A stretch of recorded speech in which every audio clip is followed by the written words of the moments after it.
Dirjen ini, Pak Suryo ini, selain sebagai Direktur Jenderal Pajak yang gaji 120 jutaan itu ya, dia juga menjadi komisaris di sebuah BUMN PT SMI. Dan saya mengutip LHKPN-nya itu dalam setahun beliau naik sekitar 2 sekian miliar hartanya. Padahal sebagai komisaris di PT SMI tadi, diketahui Pak Dirjen ini punya penghasilan tambahan setahun dari SMI saja tuh sekitar 34 miliar. Intinya yang ingin saya sampaikan adalah Pak, bahwa pajak itu pasti sudah dipotong.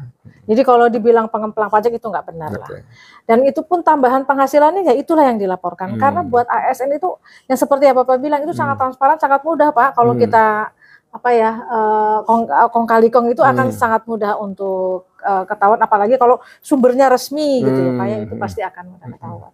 Kemudian yang keberatan kami yang kedua adalah tadi terkait kepatuhan SPT. Kami itu Pak, ASN Kementerian Keuangan itu tanggal 28 Februari itu sudah harus paling duluan menyampaikan SPT. Yang tidak memasukkan, ini pengawas kami banyak banget Pak, seperti yang saya bilang tadi. Berlapis-lapis ya, ada pengawasannya berlapis.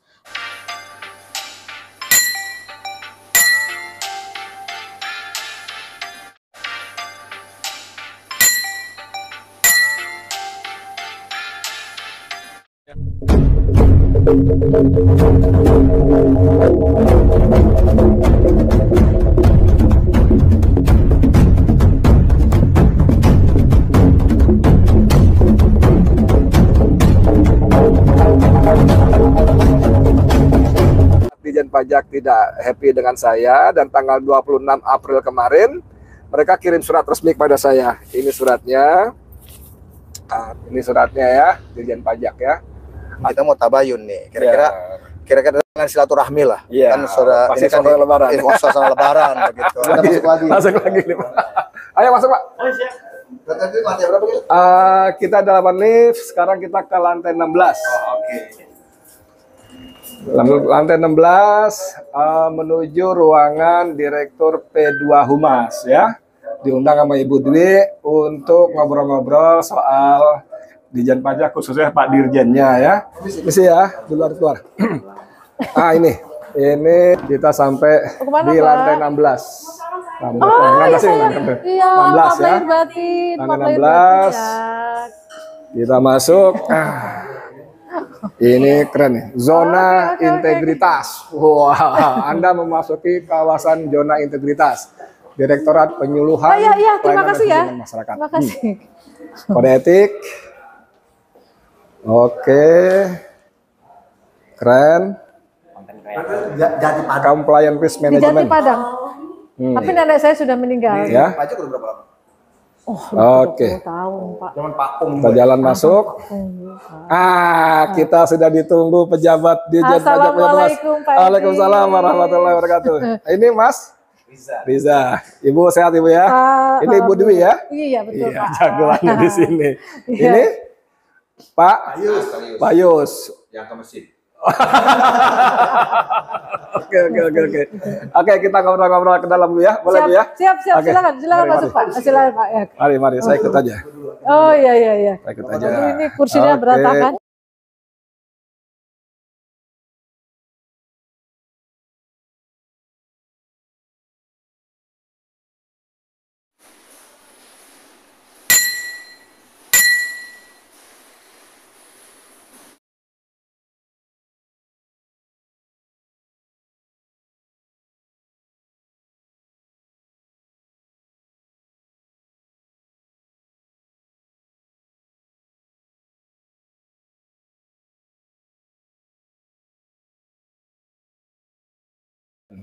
Saudara, saya sedang bertamu. Di sebelah saya ada ibu-ibu cantik. puasa ngerayu orang dosa banget. Saya masih sama saudara. Ibu Dwi Astuti ya. Betul, Ibu Dwi Astuti ini Direktur apa istilahnya Bu? P2 Humas, Penyuluhan, Pelayanan dan Hubungan Masyarakat. Oke, P2 Humas, Pelayanan dan Penyuluhan Hubungan Masyarakat, Direktorat Jenderal Pajak. Tadi waktu saya mau kemari, saya bikin konten di jalan, di mobil. Saya dengan Bang Yus tadi, pengacara saya, memang sengaja menyambangi teman-teman di Dirjen Pajak, ada yang mesti diobrolkan. Ya. Bahwa saya sekitar 2 pekan yang lalu turunkan podcast yang tentang Dirjen Pajak Pak Surya Utomo. Kemudian ternyata dianggap belum pas, maka Ibu Dwi dengan baik hati undang saya. Ini yang bagus yang begini sudah nggak ujuk-ujuk lapor polisi kayak waktu izin anak. Bu Dwi apa kabar, sehat ya? Alhamdulillah. Alhamdulillah. Pak. Sehat-sehat juga ya Pak ya. Alhamdulillah, amin. Ya. Pertama ya. Terima kasih loh Pak Edi mau memenuhi undangan saya pada hari ini. Kita jadi teman di nama saudara ya. Amin, Pak, amin, amin. Ya, jadi Pak, memang ada kewajiban dalam Undang-Undang PES nomor 4 tahun 99 bahwa publik, masyarakat itu baik institusi maupun individu punya hak untuk apa yang disebut hak koreksi, hak jawab, dan media dan wartawan harus, tidak boleh enggak, harus wajib memberikan tempat itu, hak itu. Dan ini memang karena Bu Dwi merasa ada yang kurang pas dengan podcast saya itu, maka kewajiban saya untuk memberi tempat pada beliau. Bu Dwi, apa kira-kira yang harus perlu Ibu sampaikan kepada penonton Bang Edi dan pada publik pada umumnya? Ya, tadi seperti yang saya kemukakan, pertama Pak Edi, saya mengucapkan terima kasih atas kehadiran Bapak di sini di Direktorat Jenderal Pajak. Bapak jadi tahu kantor saya ya Pak ya, itu yang pertama. Yang kedua, saya juga mau berterima kasih bahwa menurut saya interaksi kita ini kan bagian dari ya namanya kontrol sosial ya Pak ya. Apa namanya sebagai warga masyarakat yang punya hak juga untuk katakanlah mengemukakan pendapat. Kami wakil dari pemerintah juga punya hak juga untuk meluruskan seperti yang Bapak saya sampaikan, Bapak sampaikan tadi. Nah, sebetulnya ada 2 hal Pak. Ini dalam posisi saya sebagai Direktur Humas tadi Pak. Ya, penyuluhan pelayanan hubungan masyarakat. Ada 2 hal yang ingin saya luruskan terkait podcast yang tadi sebagaimana Bapak sampaikan terkait dengan Direktur Jenderal Pajak Bapak Surya Utomo. Yang pertama terkait apakah Surya Utomo pengemplang pajak? Nah, judulnya jadi gini, podcast itu judulnya Dirjen Pajak tapi mengemplang pajak. Tanda tanya. Nah ini saya jawab. Buat Ibu ini masalah, ini nggak benar nih Edi gitu. Ya udah ayo kita ngomong yang benar gimana gitu. Jadi saya katakan betul Pak, itu tidak benar. Intinya beliau sebagai pimpinan tertinggi Direktorat Jenderal Pajak itu ya harus paling patuh pajak. Jadi beliau selalu menyampaikan SPT tahunan. Kalau dibilang mengemplang pajak ya gimana mengemplang pajak Pak? Semua penghasilan yang diterima oleh ASN bukan oleh Pak Dirjen sih Pak, oleh semua yang ASN itu langsung dipotong pajaknya Pak. Termasuk penghasilan dari beliau sebagai komisaris SNI itu juga sudah langsung dipotong pajak. Dan yang pastinya dilaporkan ke LHKPN juga. Apalagi LHKPN itu kan sifatnya terbuka ya Pak ya, siapa bisa mengakses. Jadi ya memang itulah yang dilaporkan. Hanya sebesar itulah penghasilan beliau.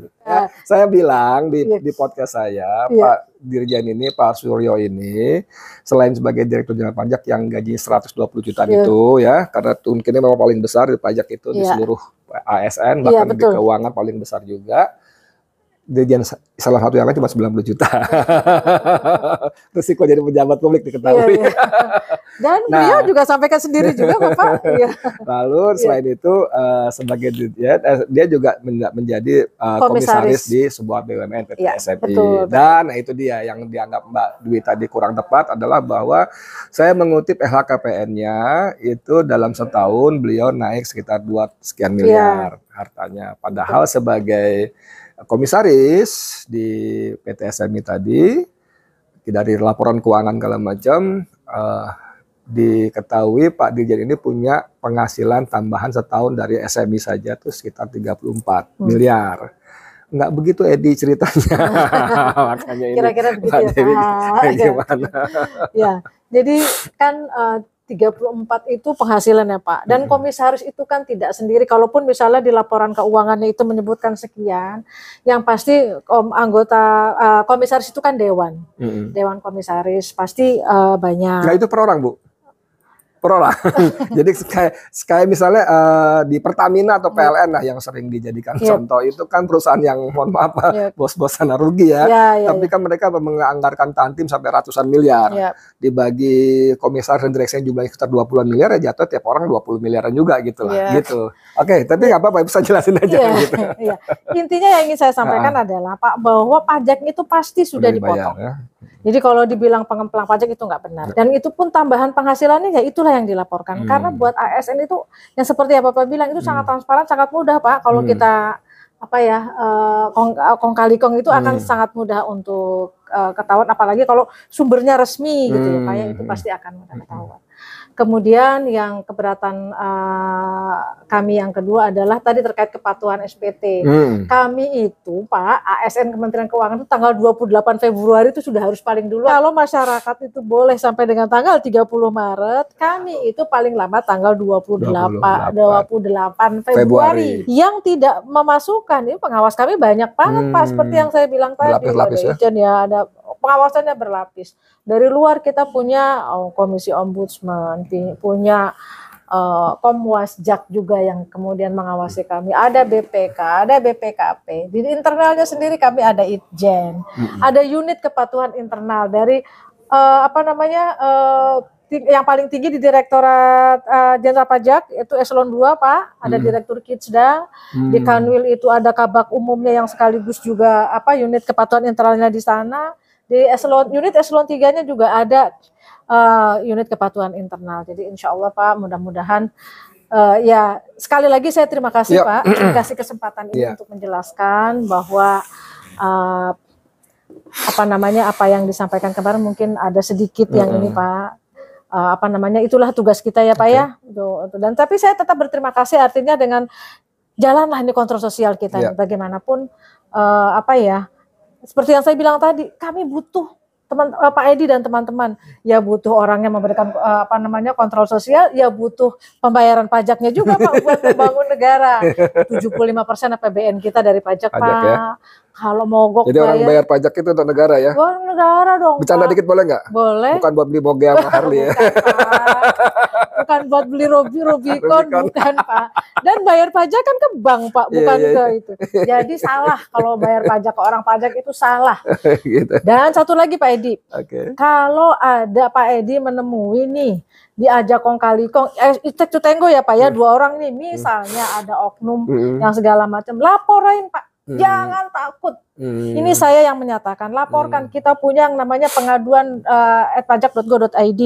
Kita punya nomor telepon kering pajak 1.500-200. Kita punya WISE, namanya whistleblowing system. WISE itu ya. WISE itu yang WISE itu tapi dibacanya WISE, itu whistleblowing. Silahkan Pak. Karena bagaimanapun justru kami berterima kasih kalau misalnya masyarakat ada yang kurang itu gitu ya dilaporkan.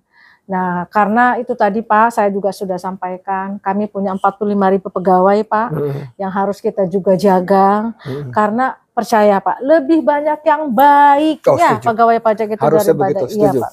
Itu, Pak. Ya, memang itu penting nih, soal moral pekerja itu penting betul. Ini mohon maaf kalau flashback dikit ya. Iya Pak. Dulu waktu Gayus Tambunan meledak kasusnya, Dirjen Pajaknya namanya Pak Fuad Rahmani. Saya lumayan akrab, sering curhat-curhatan malam-malam, biasanya pakai BBM, waktu itu masih BBM.